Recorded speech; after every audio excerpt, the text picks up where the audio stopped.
Hello friends, आज आपको जो इंजेक्शन दिख रहा है वेट कोट, जिसके अंदर साल्ट आता है आइसोफ्लुपेरिडोन, इस इंजेक्शन के बारे में आज आपको डिटेल से बताया जाएगा कि ये इंजेक्शन आपके पशु में क्या काम करता है, कितनी डोज देनी चाहिए, कौन से रोगों के अंतर्गत इस इंजेक्शन का बहुत ही अच्छा रिजल्ट है। क्योंकि मेरे पास व्हाट्सअप पर ऐसे बहुत क्यूरी आ रही थी कि सर जो एलएमबी कंपनी का वेट कोट आता है वह इंजेक्शन पशु में क्या काम करता है। तो पूरी डिटेल से आज आपको इस इंजेक्शन के बारे में डिटेल से बता दिया जाएगा। जो जितने वेटरनरी स्टूडेंट हैं या पशुपालक देख रहे हैं तो आप वीडियो को स्किप करके मत देखना, वीडियो को पूरी देखना। वीडियो पूरी देख लेंगे आज आपको पूरा प्रॉपर नॉलेज मिल जाएगा। देखो, आइसोफ्लुपेरिडोन साल्ट है जिसके बारे में, जिस प्रकार से मैंने आइसोफ्लूइड के बारे में बताया था जिसके अंदर साल्ट यही है, इसी तरह से ये वेट कोट आता है जिसके अंदर साल्ट यही है। लेकिन ये कौन सी डिजीज़ के अंदर काम करता है, यदि आपके पशु में, जैसे आपको मैं कॉमन रोगों के बारे में बताता हूँ, इस तरह के यदि आपके पशु में रोग हो जाते हैं तो ये इंजेक्शन आप उन पशुओं में लगवा सकते हैं।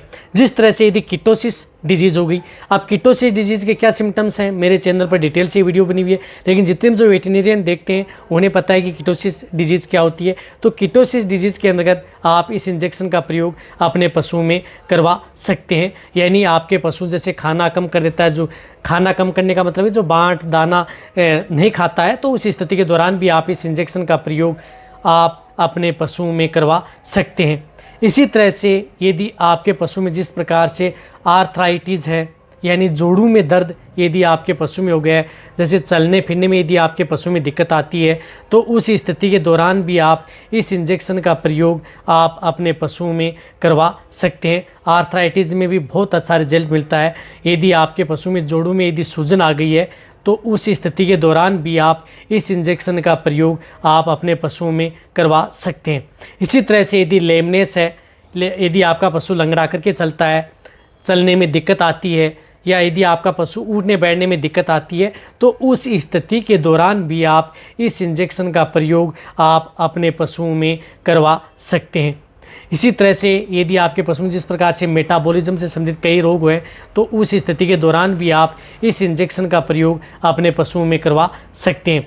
यदि आपके पशु में जिस प्रकार से रिएक्शन हो जाता है, एलर्जी हो जाती है किसी भी कारणवश, या किसी जानवर ने, या इस तरह के कोई इस तरह का केस हो जाता है कि आपके पशु में एलर्जी रिएक्शन हो जाती है, तो उस स्थिति के दौरान भी आप इमरजेंसी के तौर पर आप इस आइसोफ्लुपेरिडोन इंजेक्शन यानी वेट कोट का प्रयोग आप अपने पशुओं में करवा सकते हैं। वहाँ पर भी बहुत ही अच्छा रिजल्ट देखने को मिलता है। इसी तरह से यदि आपके पशुओं की जो मसल्स में यदि सूजन आ जाती है, यदि आपका पशु कहीं पर यदि गिर जाता है, उसकी वजह से मसल्स में कोई दिक्कत हो जाती है, तो भी आप इस इंजेक्शन का प्रयोग आप अपने पशुओं में करवा सकते हैं। वहाँ पर भी आपको बहुत ही अच्छा रिजल्ट देखने को मिलता है।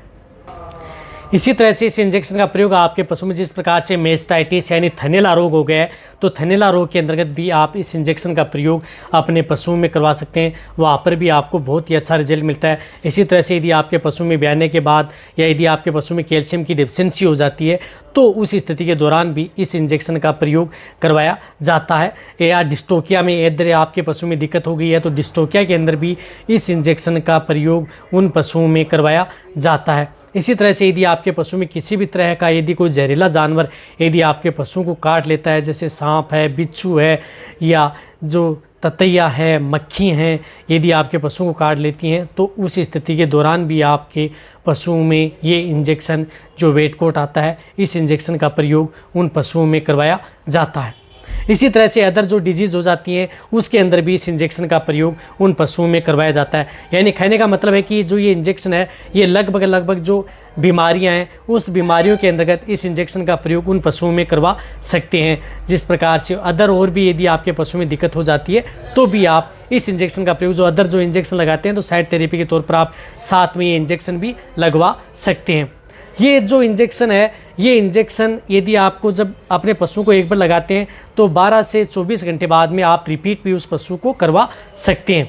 रही बात इसकी, देखो डोज की तो जो गाय भैंस है उसके अंतर्गत आप इसे 5 ml से लेकर के 10 ml तक आप गाय भैंस में इसका प्रयोग अपने पशुओं में करवा सकते हैं। देखो, जो इस तरह का ये इंजेक्शन आता है, जो दूध या कलर में आपको दिख रहा होगा, इस तरह के जो ये इंजेक्शन जो आइसोफ्लुपेरिडोन साल्ट के आते हैं, वो लगभग इंजेक्शन इसी तरह के कलर के आते हैं। इसी तरह से यदि आप भेड़ बकरियों में यदि लगाना चाहते हैं तो 0.5 ml से लेकर के 1 ml तक इस इंजेक्शन का प्रयोग भेड़ बकरियों के अंदर भी करवाया जा सकता है। डॉग के अंदर भी इस इंजेक्शन का प्रयोग करवाया जा सकता है। इसी तरह से यदि आपके जो घोड़ों में यदि दिक्कत हो जाती है हॉर्स के अंदर, तो भी आप इस इंजेक्शन का प्रयोग 2.5 ml से लेकर के 10 ml ओनली ऑन इंट्रामस्कुलर, जो जितने भी इसका रूट होता है वो इंट्रामस्कुलर ही, यानी ये मांस में ही इंजेक्शन लगाया जाता है, नहीं आप अपने पशुओं को इंट्रावीनस ये इंजेक्शन लगाना है। यानी इंट्रामस्कुलर इंजेक्शन लगाएंगे तो आपके पशुओं में ही आपको रिजल्ट देखने को मिलेगा। रही बात यदि आपके जो दुधारू पशु हैं उनको ये जो ये इंजेक्शन लगाते हैं तो इतना साइड इफेक्ट आपके पशु में देखने को नहीं मिलेगा। बट जो ये इंजेक्शन हार्मोन युक्त इंजेक्शन है, कोर्टिकोस्टेरॉइड जो इंजेक्शन आते हैं, इन इंजेक्शन का प्रयोग करते हैं, थोड़ा बहुत दूध यदि आपके पशु का डाउन हो सकता है, लेकिन आपके पशुओं का ज़्यादा दूध डाउन नहीं होता। रही बात इसका जो विड्रॉल पीरियड होता है दूध का, वो नील होता है। यानी इसका जो दूध यदि इंजेक्शन लगाने के बाद में यदि कोई दूध पीता भी है तो इसमें किसी भी तरह का कोई भी साइड इफेक्ट उस व्यक्ति को नहीं देखने को मिलता है।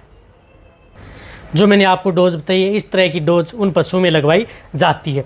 रही बात जो ये इंजेक्शन है, यदि आपके पशु में किसी तरह का अचानक यदि शॉक लग जाए या बिजली का झटका यदि आपके पशु में लग जाता है या अदर कोई जो सर्जरी यदि आपके पशु में करवानी होती है, तो उस स्थिति के दौरान भी इस इंजेक्शन का प्रयोग उन पशुओं में करवाया जाता है। देखो जहाँ तक हो सकता है ये इंजेक्शन, और रही बात एक और बताना चाहता हूँ कि जो मीट के अंतर्गत इस इंजेक्शन का जरूर ध्यान में रखा जाता है। जो मीट देने वाले जो पशु हैं, जिस प्रकार से बकरे हैं या जो मेल कैटेगरी के अंदर जिनका मीट खाया जाता है, तो उसमें ये इंजेक्शन लगाने के बाद में 7 दिन तक इसका उपयोग में नहीं करना चाहिए। इस बात का आपको ज़रूर ध्यान रखना है। देखो जहाँ तक हो सकता है मैंने वेट कोट के बारे में जितना हो सकता है आपको सही और सरल भाषा में बताने की कोशिश की है। वैसे यदि मैं आपको आइसोफ्लुपेरिडोन साल्ट के बारे में यदि पूरी डिटेल से बताऊँ कि ये इंजेक्शन ब्लड के अंदर जाके किस प्रकार से ग्लूकोज के लेवल को कम या बैलेंस करता है, तो उसके बारे में यदि डिटेल से बता जाऊँ तो बहुत लंबी वीडियो बन सकती है। लेकिन जहाँ तक हो सकता है मैंने आपको सही और सटीक जानकारी देने की कोशिश की है, ताकि आपको जो नए वेटरनरी असिस्टेंट हैं या पशुपालक हैं इस तरह की वीडियो देखते हैं, उन्हें सरल भाषा में अच्छी तरह से समझ में आ जाए। रही बात इस इंजेक्शन के साइड इफेक्ट बहुत कम होते हैं। जिस प्रकार से प्रेडनिसोलोन इंजेक्शन है, प्रेडनिसोलोन इंजेक्शन से 10 गुना आपको बेटर रिजल्ट देता है। रही बात जो ये इंजेक्शन जिस प्रकार से आइसोफ्लुपेरिडोन इंजेक्शन होता है, वो पशुओं के लिए आपके पशुओं के लिए सेफ भी होता है। जो मेरे नए चैनल है उनका लिंक डिस्क्रिप्शन में दिया गया है, वहाँ पर जाकर के उनको भी सब्सक्राइब कर सकते हैं, क्योंकि वहाँ पर भी बहुत ही अच्छी और प्रॉपर नॉलेज भरी वीडियो आती हैं। और ये इंजेक्शन 10 ml 30 ml में भी उपलब्ध होता है। इस चैनल पर जो नए जुड़े हैं तो पहले आप मेरे इस चैनल को सब्सक्राइब कर लें और साथ में बेल आइकन को भी दबा लें।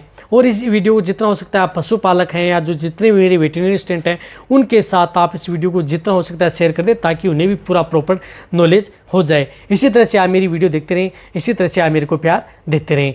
थैंक्स, धन्यवाद।